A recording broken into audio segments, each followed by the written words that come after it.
क्या आप अमीर हैं? मैं पर्सनली ऐसे कई इंडियंस को जानता हूं जो 3 लाख 3.5 लाख रुपए की टेक होम सैलरी पे हैं, लेकिन पेचेक टू पेचेक की जिंदगी जी रहे हैं। मतलब वो अमीर किसी भी बेंचमार्क से नहीं माने जाएंगे। सबसे जरूरी बात है, हाई इनकम और हाई एक्सपेंस जो है, इसने बहुत सारे सेलिब्रिटीज को भी आप बैंक्रप्सी की तरफ खींचा है। लाइफस्टाइल इन्फ्लेशन जो होता है वो वेल्थ का सबसे बड़ा किलर माना गया है उसको। आप फ्री होते ही नहीं हैं, आप स्लेव हैं अपनी जॉब के साथ, सिर्फ इसलिए कि वो लाइफ सस्टेन करें जो आप अभी कर रहे हैं। इंडिया में अमीर जो है वो इन टर्म्स ऑफ इनकम जो है वो आपको एक कंफर्टेबल लाइफ दे सकता है, लेकिन लैविश लाइफ नहीं दे सकता है। इसलिए इनकम अकेले डिफाइन नहीं कर सकता है कि आप रिच हैं या नहीं हैं।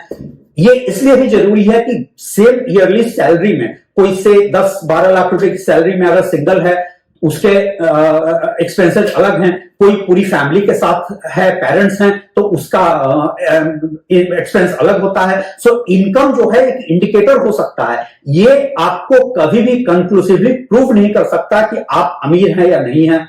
इसी से अब आता है दूसरा बेंचमार्क, और इवैल्यूएशन का दूसरा बेंचमार्क है नेटवर्थ। नेटवर्थ को माना गया है कि इनकम से फार बेटर बेंचमार्क है असेस करने के लिए कौन अमीर है कौन नहीं, क्योंकि ये आपके एक्सपेंस और लोड बर्डन फैक्टर को हटा देता है, इनकम वाले बेंचमार्क को हटा देता है। लेकिन आपको बहुत केयरफुल होना होगा अपने नेटवर्थ को कैलकुलेट करने के लिए। इंडिया में चूंकि जनरली फाइनेंशियल लिटरेसी नहीं है, लोग एज्यूम करते हैं कि उनके पास जो जो पोजीशन है सब नेटवर्थ है। आपका पोजीशन जरूरी नहीं है कि आपका नेटवर्थ हो, ये आपका लायबिलिटी भी हो सकता है।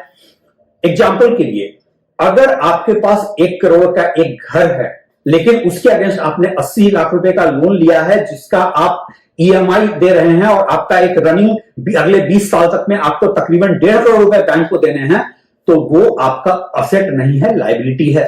असेट आपके पास वो पोजीशन है जो माइनस लायबिलिटी है, लायबिलिटी को हटाने के बाद जो बचता है, और वो पोजीशन क्वालिफाई करेगा असेट कहलाने के लिए सिर्फ और सिर्फ तब जब वो एक एप्रिशिएटिंग असेट हो। से for example car, without loan भी अगर आपने कार लिया है तो वो एक लायबिलिटी है। सो आपको ये बहुत क्लियर अंडरस्टैंडिंग रखनी होगी कि डिफरेंस क्या है असेट में और लायबिलिटी में, और उसके बाद इवेल्युएट करना पड़ेगा कि आप कहां स्टैंड करते हैं। क्रेडिट स्विस की एक रिपोर्ट ये दावा करती है कि एवरेज नेटवर्थ इंडियंस का $16,500 या 13,86,000, अगर 84 रुपए के रेट से मैं डॉलर का कैलकुलेट करूं तो मीडियन नेटवर्थ मतलब more than half of the population जो है वो $3,755 या 3,15,420 रुपए है। सिर्फ 92% इंडियंस तो ऐसे हैं जिनके पास $10,000 या 8,40,000 भी नहीं है उनका नेटवर्थ में। अब वापस आते हुए कि इंडिया में रिच कौन है in terms of net worth. For example, US में माना जाता है कि अगर आप $5 लाख ईयरली आप या इनकम है तो आप टॉप 1% में है। In terms of net worth 1 million investable amount को अलॉन्ग विद द प्राइमरी एक घर के साथ अगर ये है तो वो आपको रिच पर्सन में क्वालिफाई कराता है। सिर्फ 3% अमेरिकन के पास एक घर और $1 मिलियन इन्वेस्टेबल है रिटायरमेंट के टाइम तक। अब इसमें एक फेयर क्रिटिसिज्म ये भी है कि इन्वेस्टेबल मनी की जो एज ए कॉन्सेप्ट की जो बात कही गई है, ये पूरा का पूरा जो कॉन्सेप्ट है ब्रोकरेज हाउसेस का फैलाया हुआ है, क्योंकि वो आपके इन्वेस्टेबल्स मनी से उनको मतलब है, उनको आपके इन्वेस्टमेंट से मतलब है। सो वो उन्हें कोई बॉदर नहीं करता कि आपके पास बाकी एसेट्स क्या हैं। ऐसा भी कोई conclusive scientific data based research इस पे नहीं है, लेकिन ज्यादातर इकोनॉमिस्ट मानते हैं कि $1 million purchase power parity terms में, एब्सोल्यूट टर्म्स में नहीं, अगर परचेज पावर पैरिटी टर्म्स में है, आपके पास है तो आप टॉप 1% रिच क्लब में हैं किसी भी दुनिया के कंट्री में, और इंडिया भी कोई एक्सेप्शन नहीं है। परचेज पावर पैरिटी एक ऐसा इकोनॉमिक टूल है जो कंपेयर करता है कि $1 अमेरिका $1 उस कंट्री में जो खरीद सकता है वो आपके कंट्री में कितना पैसा उस चीज को, सेम गुड्स या सर्विस को खरीद सकता है। तो डॉलर और रुपी का जो परचेज पावर है पैरिटी है वो स्टैंड करता है 20.66, जैसा कि IMF इंटरनेशनल मॉनेटरी फंड के वेबसाइट पे है। सो $1 मिलियन जो है वो परचेज पावर पैरिटी में इंडिया में $2,06,60,000 बनता है।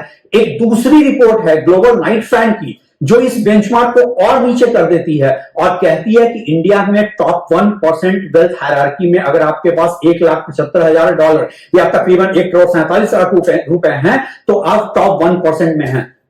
रुकिए सोचिए इस पर।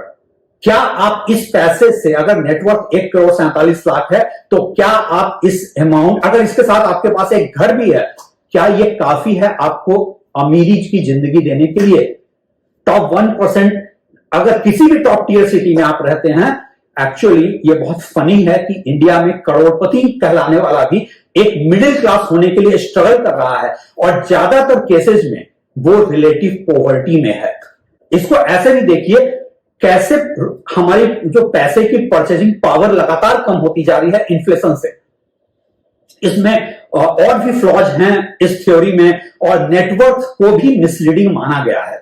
इंडियंस जो है वो ट्रेडिशनली जो है वो अपना वेल्थ जो है फिक्स्ड असेट्स में, रियल एस्टेट और गोल्ड में रखते हैं, ना कि इन्वेस्टेबल ये में। असेट रिच होते हैं, लिक्विडिटी पुअर होते हैं, इसीलिए वेल्थ इज को कहते हैं, वेल्थ जो है वो परचेजिंग पावर और इकोनॉमिक मोबिलिटी का नाम है।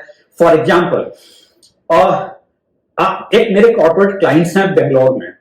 जब भी मैं जाता हूं वो मुझे कार पिकअप के लिए भेजते हैं, तो ड्राइवर से बातचीत के डिस्कशन में मुझे ये पता चला और मैं चौंक गया ये जानकर कि उसके पास एक पेरेंटल प्रॉपर्टी है, लैंडेड प्रॉपर्टी है राजाजी नगर में ओरायन मॉल के पास, जहां पे बिल्डर्स जो हैं वो बगल में प्रोजेक्ट्स बेच रहे हैं। किस रेट पे? 20,000 रुपए पर स्क्वायर फीट। जब मैंने कैलकुलेट किया कि उसके पास लैंड प्राइस कितना है, तो उसका नेटवर्थ लैंड प्राइस से ही 8 करोड़ रुपए का आ रहा था, लेकिन एज ए ड्राइवर वो एक मीगर 40,000 रुपए की सैलरी पे काम कर रहा है। जब मैंने उससे इस पर फर्दर बात किया कि और उसको समझाया नेटवर्थ क्या होता है, उसका एक इमोशनल एस्पेक्ट था कि एंसेस्ट्रल प्रॉपर्टी को हम लोग नहीं बेचते हैं, उसके अपने इमोशनल रीजंस थे। इसीलिए ये बहुत इंपॉर्टेंट है कि इंडिया में कैपिटल मार्केट उतना स्ट्रांग नहीं है, उतना ट्रस्टवर्दी नहीं है जितना हम मैच्योर्ड मार्केट्स में देखते हैं, यूएस, यूके या सिंगापुर में देखते हैं। इसीलिए यहां पे लोग जो हैं वो एक सिग्निफिकेंट अमाउंट जो है कैपिटल मार्केट में नहीं रखते हैं, इन्वेस्टमेंट में अलग जगहों पे रखते हैं। नेटवर्थ भी बेटर टूल हो सकता है इनकम के मुकाबले, लेकिन एब्सोल्युटली ये एरर फ्री टूल नहीं है। इंडियन कॉन्टेक्स्ट में इसी से आता है कि थर्ड बेंचमार्क ऑफ असेसमेंट पे आते हैं। रिच होने का थर्ड बेंचमार्क है फाइनेंशियल फ्रीडम एज बेंचमार्क, और फाइनेंशियल फ्रीडम आता है आपके पैसिव इनकम से। वो आपको real indicator of wealth creation माना गया है, क्योंकि वो आप वेल्थ को क्रिएशन भी है, प्रिजर्वेशन भी है, और वो आपको रियल रिच बनाता है। इससे कोई फर्क नहीं पड़ता आप कितना अर्न करते हैं या आपका कितना नेटवर्थ है। क्रिटिकल इशू यहां पर यह है कि आप जो है वो वेल्थ क्रिएशन का आर्ट एंड साइंस आपको पता है या नहीं, वही आपको ट्रूली रिच बनाता है दुनिया के किसी भी कंट्री में, दुनिया के किसी भी इकोनॉमी में। रियल रिच वो लोग हैं जिनके पास पैसिव इनकम है, और वो पैसिव इनकम उनके बर्न रेट से ज्यादा है, मतलब वो जितना पैसा खर्च करते हैं उससे ज्यादा है। अभी तक जितनी स्टडी हुई है, इसको बेस्ट बेंचमार्क माना गया है कि कौन अमीर है कौन नहीं। और हां, आप अगर पैसिव इनकम से आपका काम चल रहा है, आप टॉप 1%, इंडिया के टॉप 1% क्लब में आते हैं, और आपके पास कोई थ्रेट नहीं है कि आपकी जॉब लॉस हो सकती है या आपका कुछ और इमरजेंसी आ सकती है। रिचनेस जो है वो एक बहुत ही मिसअंडरस्टूड टर्म है लाइफस्टाइल को लेकर, क्योंकि आप कैसे खुद को कैरी करते हैं पब्लिक व्यू में। अक्सर आपके लाइफस्टाइल को लोग देखकर डिफाइन कर लेते हैं कि आपका ये नेटवर्क है, लेकिन वो एक्चुअल नहीं होता है। ये आपको सिर्फ ये दिखाता है कि आपकी लिविंग कैसी है, आपके हाथ में रनिंग कैश कितना है, आपकी अपब्रिंगिंग कैसी है, किस कल्चर से आए हैं।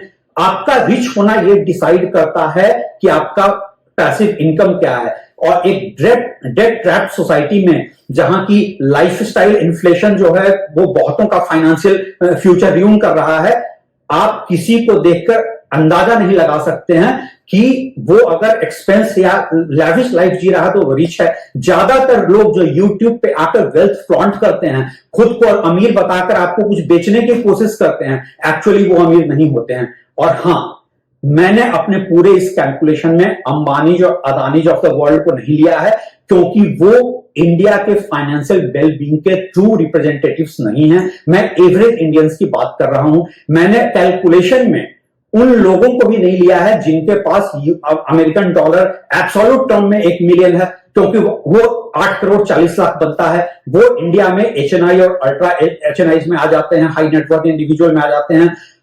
उन अमीर लोगों के पास लग्जरी नहीं है टाइम की, रियल वेल्थ और फाइनेंशियल फ्रीडम नहीं है। एक्चुअली वो अपने उस परसूट ऑफ रिचनेस के भी स्लेव हैं। अपने आप से पूछिएगा आपको किस तरह का अमीर बनना है, वेल्दी बनना है पैसिव इनकम के साथ, या सिर्फ पैसे के पीछे भागना है जहां आपके पास न टाइम होगा न आप किसी जॉब या बिजनेस के स्लेव बनकर रह जाएंगे। सबसे जरूरी चीज है कि आपको समझना पड़ेगा कि रिच क्या होता है और वेल्दी क्या होता है, पैसिव इनकम क्या होता है, असेट क्या होता है, लायबिलिटी क्या होती है। अगर आपके पास इससे रिलेटेड कोई और आइडियाज हो, कुछ और सजेशंस हो, तो feel free to write to us. Thanks.